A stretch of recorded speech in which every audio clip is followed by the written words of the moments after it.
Welcome to Let's Talk About Sex Really. Real talk, pleasure-focused, shame-free. I'm your host, Dr. Alisa Kriegel, and I am really excited to be here for episode number 2. Knowledge is pleasure. New discoveries about desire.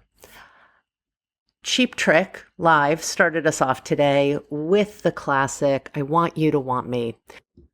And when you think about it, desire is so much about being wanted, feeling wanted, wanting, desiring someone else. So that's where we're going to begin.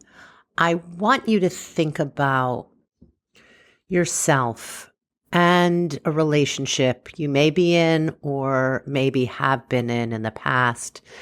And what is that connection with feeling wanted by a partner? Does that make you feel better about yourself? Does it make you feel more sexy? Does it make you want to have sex more? I want you to also think about how you have felt towards a partner if you are wanting and desiring them.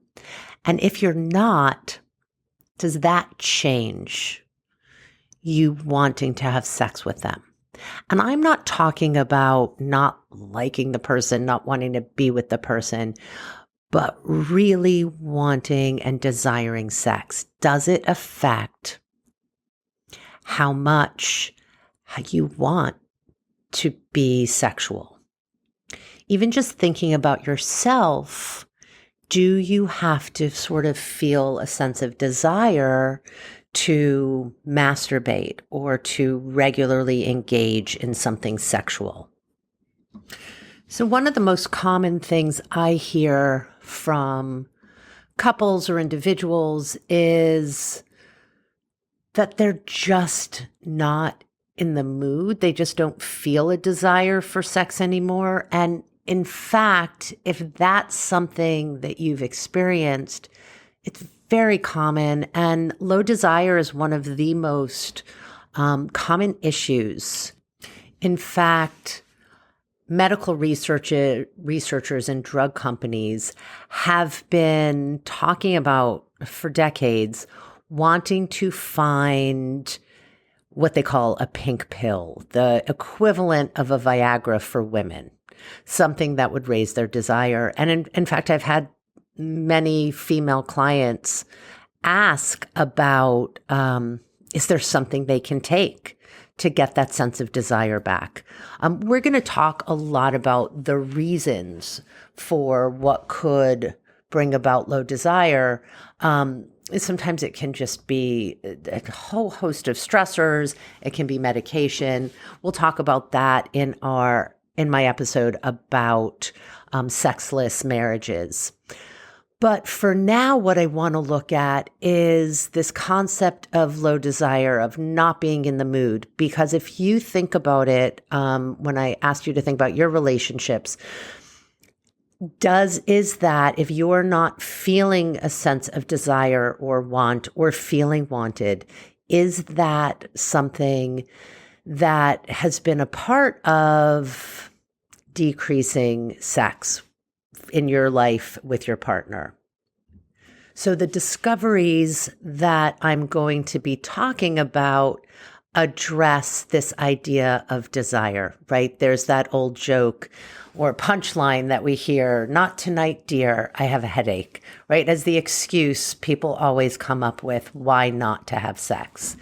And so the question that I want to look at with this new research is, do you need to feel desire to have sex?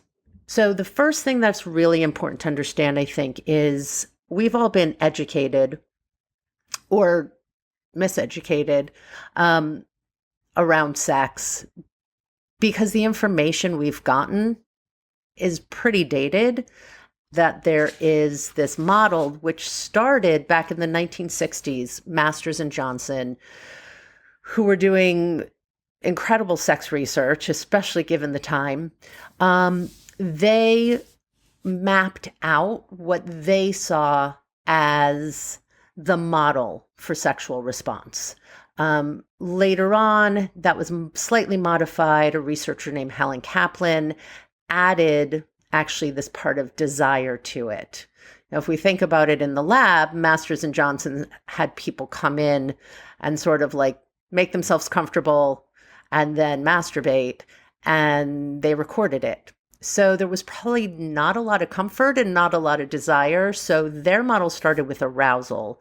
Helen Kaplan came in and said, wait, there's this thing before that. And she looked at desire. So the model basically goes in a linear way, start, middle, finish. First comes desire for sex, then would be stimulation and arousal, a short plateau, and finally, some of the time, orgasm and resolution. We'll come back to the orgasm in another episode because there's actually a really interesting thing that happens with orgasm called an orgasm gap.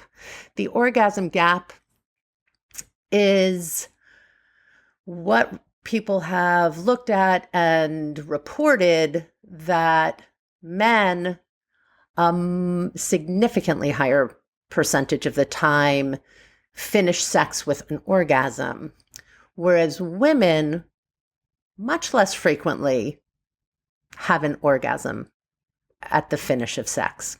So we'll come back to that since we're starting at the beginning of the model, which is desire. So the first important discovery is that there are actually two types of desire. So the first type of desire is called spontaneous desire, which is really what we're thinking about when like you just see something, you want sex. The wind blows the right way, you see someone's ankle, whatever it is, and you're immediately turned on. The second type of desire is really important to understand, and that's called responsive desire, which is exactly what it sounds like. You seldom are going to want sex automatically, but if you're aroused, then you will become responsive. So you might first need touch or a slower buildup, but with arousal comes desire. So this is really interesting because it really changes the narrative and the story that you may have been telling yourself. And if you are someone who is a responsive desire person, then you may not be in the mood. So what does that mean for your relationship? What does that mean for you and sex? You know, there's so much, I think, that happens around the sort of stories we have in our heads, the cultural stories that are out there, and our sense of ourselves as fitting in or doing things right or being broken, and you're not, right? So if someone, you know, I've had couples who sort of say, hey, I'm the one who initiates all the time. My partner never initiates, and it makes me feel like they don't want me or they don't want sex. And it may just be that one person is a spontaneous desire and the other is responsive desire. So knowing that is going to change the way you can start seeing your experience of how you get into sex, how this happens, how you connect with your partner, or how maybe you set yourself up to masturbate, that it's not going to just be like you see something and you're turned on, but that you might just need to create a space for that to happen. So the idea is not that you have to rip each other's clothes off and be completely turned on, but more that there has to be willingness and openness.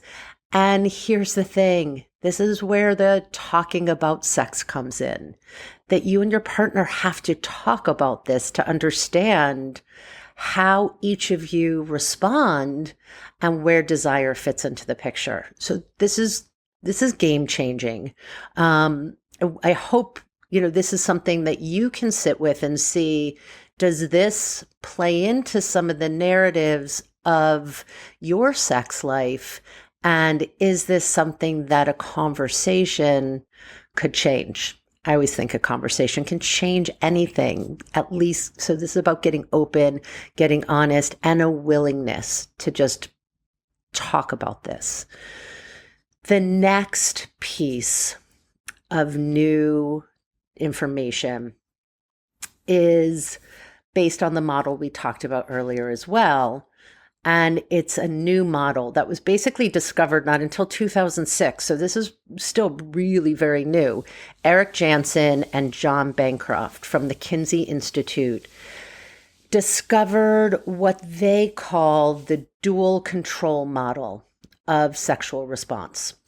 So there's what they realized in the brain is there is a sexual excitation system, what they call the SES, and a sexual inhibition system.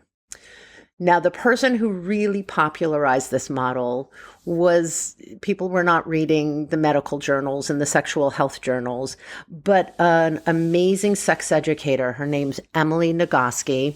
She has a doctorate in human sexuality, and her book, which came out in 2015, is brilliant and highly recommended for everyone with a vagina, everyone who loves someone with a vagina. Like, this is how to understand your own body and how it works. So the book is called Come As You Are, The Surprising New Science That Will Transform Your Sex Life. So Emily talks about the dual control model and looks at it as a car, right? So you sort of have your brakes and your gas pedal, your accelerator and your brakes. And the idea behind sexual response is that you want to figure out what turns on the ons and turns off the offs. So I think we all have an idea what the gas pedal is. You have to kind of know for yourself, what are your turn-ons? What get you excited? What makes you feel sexy? What makes you want to have sex? What feels great during sex? That, in fact, that's the piece that when women or men have had low desire in their relationship, the advice in the past has usually been to do more to turn on the ons, right? Do more, have more play, have more foreplay, have more, have foreplay start even before you have sex. All of that is great.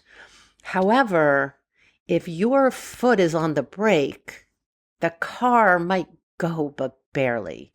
So what the brakes are is basically anything that your brain deems a good reason not to have sex. Any stressors, any pain that you might have had in the past, any traumas, right? It can be very deep and very complicated to resolve, but it can also be more simple things like just stress, even just thinking about, are the kids okay? Are they going to walk in on us? Is there dishes in the sink? Did I have to finish that project for work? Like, anything that is occupying your mind and making you feel like maybe this isn't a good idea is going to keep you turned off from sex. So here's another huge game changer. So we've been thinking about this as you should just have desire for your partner because you're just so madly wanting to have sex with them and tear their clothes off. And if you don't have desire, there's something wrong. And if you don't want to have sex or are feeling nervous or can't get into it, there's something wrong. And really, we've not been understanding how this all works. So I want you to take some time to, again, really look at yourself and what are the things that kind of get get you going, but what are all the things in your brain that kind of keep you from wanting to have sex? Now, what's also really interesting is it's been found that everyone has a different system. So some people have a really sensitive break. It doesn't take much, and just your brake is pushed way to the floor. And some people have a really sensitive gas pedal, so it doesn't take much and they're turned on. So really a big part of this is just learning where you're at with that. If you take a look at Emily Nagoski's book, she has a whole bunch of quizzes and things in there, how to determine where you are with this and what your own personal style and way of responding is. I will also post some links to those quizzes on my Instagram, and you can try that for yourself. Try that with a partner. Really start understanding how you work. So with that said, that's the information. I'm going to leave you with that. I think it's a lot to think about. In some cases, just a quick note, it does seem to fall along gender lines in a significant way, but that also doesn't mean that it is only men who have the spontaneous desire and have like a really easy gas pedal. Or only women who have vice versa. It really goes across gender. And there's a huge variety across all men and women in how we respond, because we're all unique. There's not one way of doing this. And for some reason, we've all been shown one way, or just a very narrow scope of how sex looks in the cultural norms that we're presented. So I really want you to start challenging the social norms, challenging what you've been taught, challenging what you believe, challenging the story you tell yourself, or the story that's been told between you and a partner as couples. Start challenging that to really get in touch with this broader view, wider understanding of who you are as a sexual being and how you respond. So with that, I will leave you. Thank you so much for listening. Again, my Instagram is Let's Talk About Sex _really. Please share, please comment. I look forward to talking to you more next time.